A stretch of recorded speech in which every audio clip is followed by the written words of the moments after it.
পাওয়া যায়। হ্যাঁ,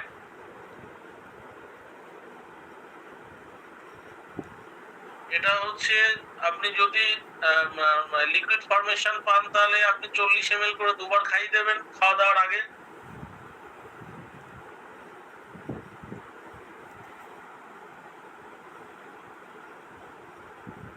আরেকটা হচ্ছে শিরিষ আদি কাত, দুটোর যে কোনো একটা,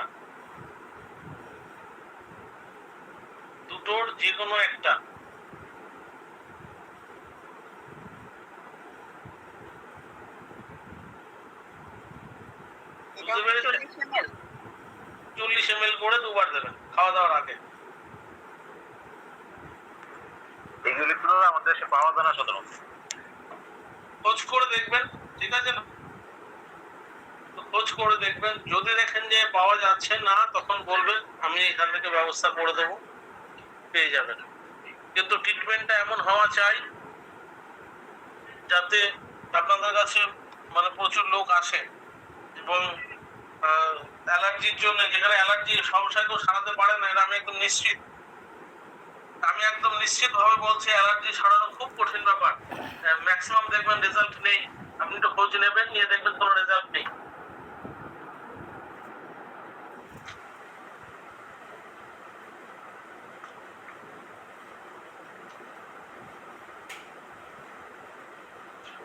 আমি সব রকম ভাবে আপনাদেরকে বললাম, শুধু এই নয় যে আমি এই কারণে আপনাকে টোটাল ম্যানেজমেন্ট আমি বোঝালাম যে এটি ক্ষেত্রে পঞ্চকর্মার লাইন অফ ট্রিটমেন্ট কি হবে, সমন চিকিৎসায় কি কি ওষুধ দেবেন, হার্বাল প্রিপারেশনে কি দেবেন, আর মেটালিক প্রিপারেশনে কি দেবেন, আমি সব রকম ভাবে বলে দিলাম, কারণ আপনার হাত থেকে যেন মিস না যায় কোনো পেশেন্ট।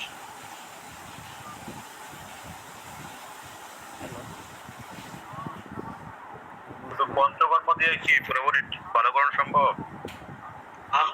মানে পঞ্চকর্মার সাথে এইগুলো দিতে হবে, তা না হলে হবে না। এটাকে সারানো খুব কঠিন ব্যাপার, পারবেন না, সারাতে পারবেন না, আবার রিব্যাক করবে।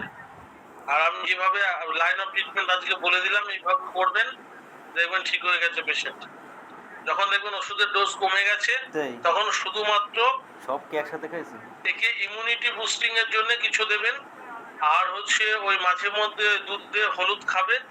আর ওই যেটা বলছিলাম যে মানে যদি 3 মাসের মধ্যে এই রোগটা পুরোপুরি সেরে যায়, তারপরেও আমলকি চূর্ণ আর মানে মানে হলুদ চূর্ণ, নিম পাতা চূর্ণ, গোলমরিচ চূর্ণ, এই ওষুধটা আর দুধে হলুদ, এই দুটোকে অন্তত রেখে দেবেন। আর যদি এটা সম্ভব না হয় তাহলে চিত্তখড়িটাকে রাখবেন, আর না হলে যে চাকরিটার কথা বললাম এটাকে রাখবেন 1 বছর পর্যন্ত, 1 বছর পর্যন্ত রাখবেন, যাতে আর কোনোদিন ব্যাক না করে। কি হচ্ছে এখন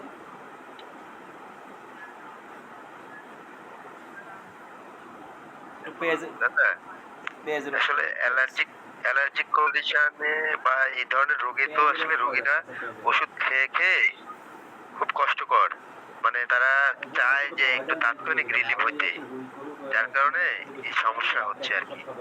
এখন অ্যালার্জিক অ্যান্টিহিস্টামিন খাইলে তো তাড়াতাড়ি কাজ হয়, তো আমার ক্ষেত্রে তো একটু লং টাইমের ব্যাপার, ওই ধৈর্যটা তো থাকা লাগবে। না, আপনার 1 মাসের মধ্যে সে খুশি হয়ে যাবে, আমি তো বললামই, কিন্তু আপনাকে খাওয়াতে হবে একটু বেশি সময়, কিন্তু তার স্যাটিসফ্যাকশন আসবে সেভাবে বলেই নেবেন যে দেখো আমাকে কিন্তু 1 মাস সময় দিতে হবে। 1 মাস বলতে প্রথম ওই আপনার দীপন পাচন বমন বিরেচন করানোর পর 1 মাস, মানে এটা 15 দিনের প্রসেস। তারপরে বলবেন যে 1 মাস যখন ওষুধ পেটে পড়বে, আপনি তাকে পুরো শোধন করার পর ওষুধ পেটে দেন, 1 মাসের মধ্যে দেখবেন সে খুশি হয়ে গেছে। এটুকু আমি আপনাকে বলতে পারি। 60% দীপন পাচন বমন বিরেচন এগুলি করার পরে কি সে কিছু ইমপ্রুভ করতে পারবে? হ্যাঁ হ্যাঁ হ্যাঁ হ্যাঁ, বুঝতে পারবে। এখন তো অনেক ডক্টররা বলতেছে যে লিকি গাট নামে একটা সমস্যা আছে, লিকি গাট থেকে এই ধরনের প্রবলেমগুলি বেশি হচ্ছে, এই ক্ষেত্রে কি আমরা কি করতে পারি? সেম প্রসেস, আপনি এটাকে ফলো করুন, দেখুন ঠিক হয়ে যাবে।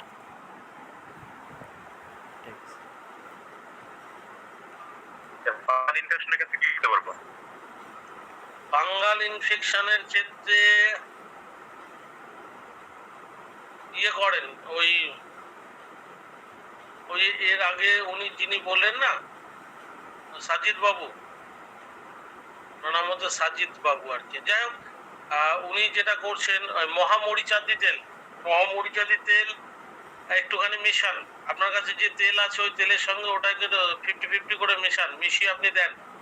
আর ওষুধ যোগ করেন হচ্ছে ওই সারিবাদী সালসা বা অনন্তমূল কাড়া, এটাকে মেশান, দিয়ে এটাকে খাওয়ান। তারপরে আমি তো আপনাকে বলেছিলাম যে আমি একটা ওষুধ পেলে আমি আপনাকে পাঠাবো।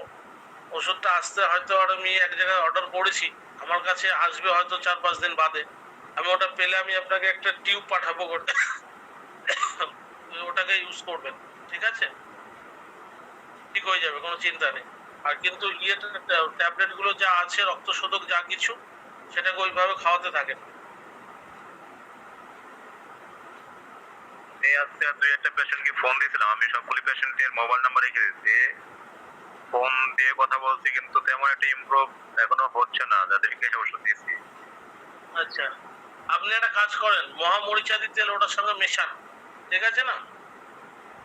ওটার সঙ্গে মহামরিচাদি মেশান, দেখেন অনেকটা ভালো রেজাল্ট আসবে। তারপর আমি আরো একটা ওষুধ আমি আপনাকে পাঠাচ্ছি। ওর সাথে কি 50-50 মিশাবো? 50-50 মেশান।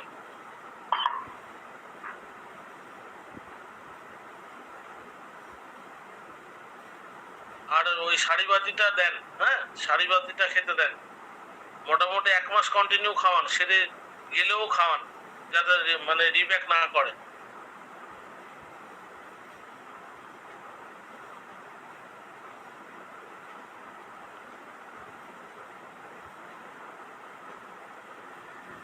ঠিক আছে, তাহলে ক্লাস আপাতত এখানেই সমাপ্ত করি। এই সাবজেক্টটা তো এখানেই কমপ্লিট হলো। এর নেক্সট দিন আমরা তাহলে অন্য সাবজেক্ট নিয়ে আলোচনা করব, সেটা হচ্ছে তাহলে ভিটিলিগো নিয়ে আলোচনা করব। নেক্সট দিন আমরা তাহলে কি মানে সেটা আপনারাই যেটা বলবেন, যদি মনে করেন যে ভিটিলিগো নিয়ে একটু কথা বলেন। সেটাই বলছি, তাহলে আমরা নেক্সট দিন তাহলে ভিটিলিগো নিয়ে আলোচনা করবো ওখানে। ঠিক আছে? দাদা একটু কথা ছিল। হ্যাঁ হ্যাঁ, বলুন। ওই যে নাকের যে পলিপাস হয় আর কি, সাইনাসাইটিস এর সাথে রিলেটেড ওটা, তো সেই ক্ষেত্রে আসলে আমার মানে কোনটা বেটার হবে, কি দেওয়া যায়, অথবা আমরা কি পঞ্চকর্ম প্রসিডিউর করে আগাবো কিনা? আপনি এই ক্ষেত্রে আপনারা এখন কি দিচ্ছেন? এখন তো তত তেমন কিছু নাই আমাদের এখানে। আমি যে ট্রাই করি, ওই অশ্বহর বডি একটা পাওয়া যায়, পাইলসের ক্ষেত্রে দেয় আর কি, ওইটা দেই। এর সাথে হচ্ছে কঙ্কায়ন গুড়িকা, ঠিক আছে না? কঙ্কায়ন গুড়িকা, তার সঙ্গে আপনি দেবেন হচ্ছে বৃত্তিবাদিকা বটি, কাঞ্চনার কুকুল, এই তিনটে দেবেন, ঠিক আছে? কঙ্কায়ন গুড়িকা, বৃত্তিবাদিকা বটি, কাঞ্চনার কুকুল, এই তিনটেকে দেন, দেখেন কাজ করবে। 2 নম্বরটা কি বললেন, কিসের বডি এটা? কঙ্কায়ন গুড়িকা, হ্যাঁ, কাঞ্চনার গুকুর। আর একটা কি বললেন? বৃত্তিবাদিকা বটি। বৃত্তিবাদিকা বটি।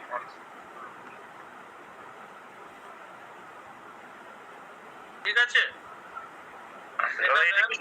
সব বয়সে দেওয়া যাবে এটা, নাকি বয়সের কোনো লিমিট আছে?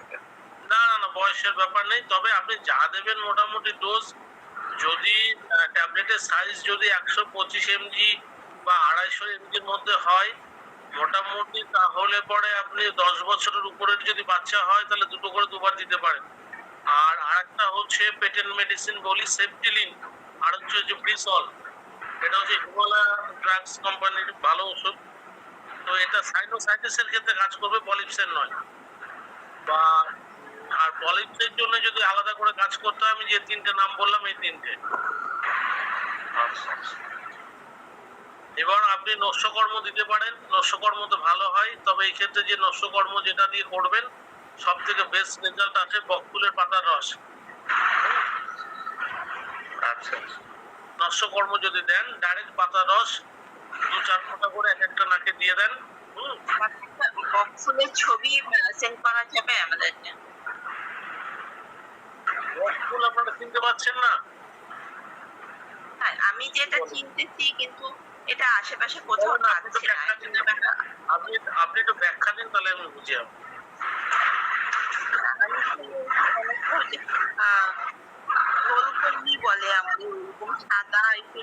পাইপ আকারের ফুলটা। বলুন। যে আমাদের এদিকে একটা নাম বলে ঢোল কলমি, দেখতে হচ্ছে সাদা, একটু মাইকের মতো দেখতে। না না না, ওটা ওটা না, ওটা না। আপনি জয়ন্তী পাতা চেনেন? জয়ন্তী গাছ চেনেন? জয়ন্তী গাছ চেনেন? না, আমাদের হয়তো এখানে অন্য কোনো নামে আছে, এই জন্য চিনতে পারছি না। এই বকফুল ইউটিউবে লিখে সার্চ দেন, পাওয়া যাবে না, সমস্যা নেই। হ্যাঁ হ্যাঁ, বকফুল ইউটিউবে সার্চ দিন না, বাংলায় বলুন, দেখবেন চলে আসবে। সেদিন নিয়ে করলাম, তেমন ভাবে আসে না। আমি আবারও ট্রাই করব, না পাইলে পরে আবার জানাবো। হ্যাঁ, আপনি ওটা বকফুল বলে লিখবেন। হ্যাঁ, বকফুল বলে লিখলেই। সায়েন্টিফিক নেমটা কি দাদা? বকফুলের সায়েন্টিফিক নেম? এক মিনিট দাঁড়ান, আমি সায়েন্টিফিক নেমটা আপনাকে বলে দিচ্ছি। এক মিনিট দাঁড়ান, আমি এখন দেখে বলছি। নাম অত মনে থাকে না তো, এর সায়েন্টিফিক নামটা আমি এক্ষুনি আপনাকে, আমি আমার বই থেকে দেখে আপনাকে আমি বলে দিচ্ছি। হ্যাঁ, জি দাদা।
প্রত্যেকটা গাছেরই সায়েন্টিফিক নাম দেওয়া আছে আমার কাছে, কিন্তু এইটার সায়েন্টিফিক নামটা, বিজ্ঞানসম্মত নামটা এর ক্ষেত্রে দেওয়া নেই, এটা দেখতে পাচ্ছি না। আপনি তবে এই গাছটার আর একটা সংস্কৃত নেম হয় অগস্তা, অগস্তা পুষ্প, বুঝতে পেরেছেন?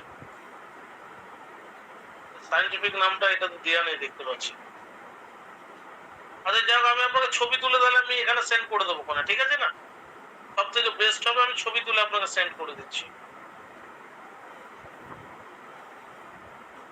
ঠিক আছে? আমি ছবি তুলে আপনাকে আমি এটাকে সেন্ড করে দিচ্ছি আমি এই হোয়াটসঅ্যাপ গ্রুপে, ঠিক আছে? বকফুল, তাহলে আপনি গাছটা দেখলেই বুঝতে পারবেন, ঠিক আছে ম্যাডাম? জি দাদা, ঠিক যাই হোক, আছে। হ্যাঁ আমি সেন্ড করে দিচ্ছি। বলছি তাহলে প্রত্যেককে আজকে শুভরাত্রি জানাই। নেক্সট দিন আমরা যে সাবজেক্ট নিয়ে আলোচনা করব আপনারা বলবেন, সেই সাবজেক্ট নিয়ে তাহলে আলোচনা করব। যদি মনে করেন যে ভিটিলগো নিয়ে আলোচনা করতে, তাহলে ভিটিলগো নিয়ে আলোচনা করব, ঠিক আছে? ভিটিলেগো এবং সোরিয়াসিস দুইটা নিয়ে একটু আলোচনা করেন।